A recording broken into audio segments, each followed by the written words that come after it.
एक समय की बात है। राजा कृष्णदेव राय विजयनगर में दरबार लगाकर बैठे थे। उसी समय दरबार में एक सुंदर महिला एक बक्सा लेकर आई। उस बक्से में एक मखमली साड़ी थी, जिसे निकालकर वह दरबार में राजा और सभी दरबारियों को दिखाने लगी। साड़ी इतनी सुंदर थी कि जो भी उसे देखता वह हैरान रह जाता। महिला ने राजा से कहा कि वह ऐसी ही सुंदर साड़ी बनाती है। उसके पास कुछ कारीगर हैं, जो अपनी गुप्त कलाओं से इस साड़ी की बुनाई करते हैं। उसने राजा से निवेदन किया कि अगर राजा उसे कुछ धन दे तो वह उनके लिए भी ऐसी ही साड़ी बना देगी। राजा कृष्णदेव राय ने महिला की बात मान ली और उसे धन दे दिया। महिला ने साड़ी तैयार करने के लिए 1 साल का समय मांगा। इसके बाद वह महिला साड़ी बुनने वाले अपने कारीगरों के साथ राजा के महल में रहने लगी और साड़ी की बुनाई करने लगी। इस दौरान उस महिला व कारीगरों के खाने पीने से लेकर तमाम खर्चे राजमहल ही उठाता था। इसी तरह 1 साल का समय निकल गया। फिर राजा ने अपने मंत्रियों को उस साड़ी को देखने के लिए उस महिला के पास भेजा। जब मंत्री कारीगर के पास गए तो वह देखकर हैरान रह गए। वहाँ 2 कारीगर बिना किसी धागे या कपड़े के कुछ बुन रहे थे। महिला ने बताया कि उसके कारीगर राजा के लिए साड़ी बुन रहे हैं, लेकिन मंत्रियों ने बताया कि उन्हें कोई साड़ी दिखाई नहीं दे रही है। इस पर उस महिला ने कहा कि यह साड़ी सिर्फ वही लोग देख सकते हैं जिनका मन साफ हो और जीवन में उन्होंने कोई पाप न किया हो। महिला की यह बात सुनकर राजा के मंत्री परेशान हो गए। उन्होंने बहाना बनाते हुए उस महिला से कहा कि उन्होंने वह साड़ी देख ली है और वो वहां से चले गए। राजा के पास वापस आकर उन्होंने कहा कि वह साड़ी बहुत ही सुंदर है। राजा इस बात से काफी खुश हुए। अगले दिन उन्होंने उस महिला को वह साड़ी लेकर दरबार में हाजिर होने का आदेश दिया। वह महिला एक बक्सा लिए हुए अपने कारीगरों के साथ अगले दिन दरबार में आ गई। उसने दरबार में बक्सा खोला और सबको साड़ी दिखाने लगी। दरबार में बैठे सभी लोग बहुत हैरान थे, क्योंकि राजा समेत किसी भी दरबारी को कोई साड़ी नहीं दिखाई दे रही थी।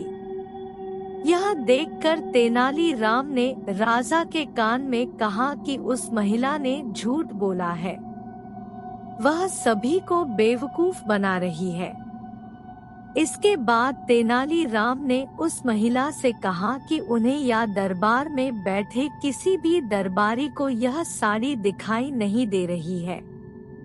तेनालीराम की यह बात सुनकर महिला ने कहा कि यह साड़ी सिर्फ उसी को दिखाई देगी जिसका मन साफ होगा और उसने कोई पाप न किया हो।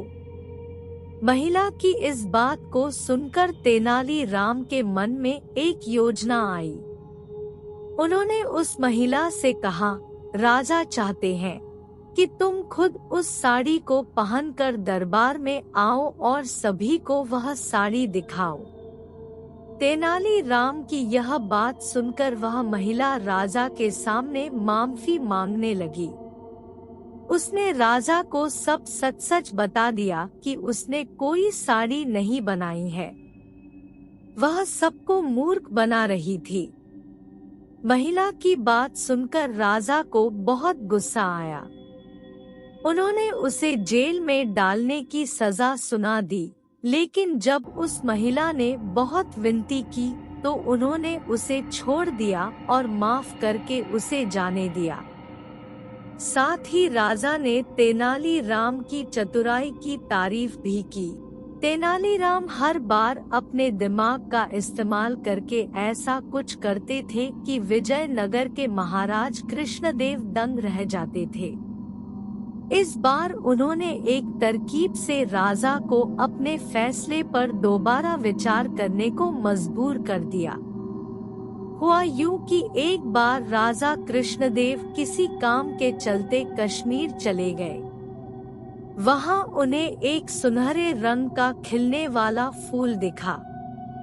वो फूल महाराज को इतना पसंद आया कि वो अपने राज्य विजयनगर लौटते समय उसका एक पौधा अपने साथ लेकर आ गए। महल पहुंचते ही उन्होंने माली को बुलाया। माली के आते ही महाराज ने उससे कहा, देखो, इस पौधे को हमारे बगीचे में ऐसी जगह लगाना कि मैं इसे अपने कमरे से रोज देख सकूं। इसमें सुनहरे रंग के फूल खिलेंगे जो मुझे काफी पसंद है। इस पौधे का काफी ख्याल रखना। अगर इसे कुछ भी हुआ तो तुम्हें प्राण दंड भी मिल सकता है। माली ने सिर हिलाते हुए राजा से पौधा लिया और उनके कमरे से दिखने वाली जगह में उसे लगा दिया। दिन रात माली उस फूल का खूब ख्याल रखता था। दिन जैसे ही बीतते गए उसमें सुनहरे फूल खिलने लगे। रोज राजा उठते ही सबसे पहले उसे देखते और फिर दरबार जाते थे। अगर किसी दिन राजा को महल से बाहर जाना पड़ता था तो उस फूल को न देख पाने के कारण उनका मन दुखी हो जाता था। एक दिन जब राजा सुबह उस फूल को देखने के लिए अपनी खिड़की पर आए तो उन्हें वो फूल दिखा ही नहीं। तभी उन्होंने माली को बुलवाया। महाराज ने माली से पूछा, वो पौधा कहाँ गया? मुझे उसके फूल क्यों दिख नहीं रहे हैं? जवाब में माली ने कहा, साहब, उसे कल शाम को मेरी बकरी खा गई। इस बात को सुनते ही उनका गुस्सा 7वें आसमान पर पहुंच गया। उन्होंने सीधे राजमाली को 2 दिन बाद मौत की सजा सुनाने का आदेश दे दिया। तभी वहां सैनिक आए और उसे जेल में डाल दिया। माली की पत्नी को जैसे ही इस बारे में पता चला, वो दरबार में राजा से फरियाद करने पहुंची। गुस्से में महाराज ने उसकी एक बात न सुनी। रोते रोते वो दरबार से जाने लगी। तभी एक व्यक्ति ने उसे तेनालीराम से मिलने की सलाह दी। रोते हुए माली की पत्नी ने तेनालीराम को अपने पति को मिली मौत की सजा और उस सुनहरे फूल के बारे में बताया। उसकी सारी बात सुनकर तेनालीराम ने उसे समझा बुझाकर घर भेज दिया। अगले दिन गुस्से में माली की पत्नी उस सुनहरा फूल खाने वाली बकरी को चौराहे में ले जाकर डंडे से पीटने लगती है। ऐसा करते करते बकरी अधमरी हो गई। विजयनगर राज्य में पशुओं के साथ इस तरह का व्यवहार करना मना था। इसे क्रूरता माना जाता था। इसलिए कुछ लोगों ने माली की पत्नी की इस हरकत की शिकायत नगर कोतवाल को कर दी। सारा मामला जानने के बाद नगर कोतवाल के सिपाहियों को पता चला कि यह सब माली को मिले दंड की वजह से वो गुस्से में कर रही है। यह जानते ही सिपाही इस मामले को दरबार में लेकर गए। महाराज कृष्णराज ने पूछा कि तुम एक जानवर के साथ इतना बुरा व्यवहार कैसे कर सकती हो? ऐसी बकरी जिसके कारण मेरा पूरा घर उजड़ने वाला है। मैं विधवा होने वाली हूँ और मेरे बच्चे अनाथ होने वाले हैं। उस बकरी के साथ कैसा व्यवहार करूँ? महाराज माली की पत्नी ने जवाब दिया। राजा कृष्णराज ने कहा, तुम्हारी बात का मतलब मैं समझ नहीं पाया। ये बेजुबान जानवर तुम्हारा घर कैसे उजाड़ सकता है? उसने बताया, साहब, ये वही बकरी है जिसने आपके सुनहरे पौधे को खा लिया था। इसकी वजह से आपने मेरे पति को मौत की सजा सुना दी है। गलती तो इस बकरी की थी, लेकिन सजा मेरे पति को मिल रही है।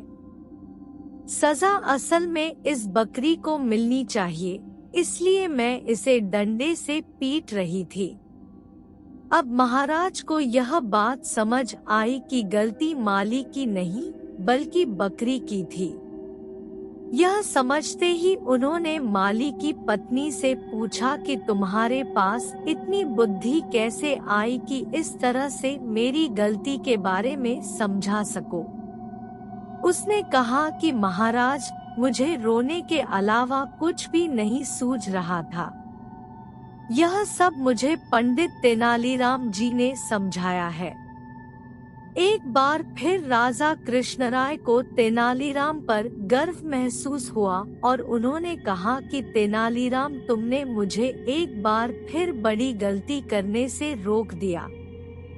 यह कहते ही महाराज ने माली का मृत्यु दंड का फैसला वापस लेते हुए उसे जेल से रिहा करने का आदेश दिया। साथ ही तेनालीराम को उनकी बुद्धि के लिए 50,000 स्वर्ण मुद्राएं उपहार के रूप में दी। कहानी से सीख: समय से पहले कभी भी हार नहीं माननी चाहिए। कोशिश करने से बड़ी से बड़ी मुसीबत से निपटा जा सकता है।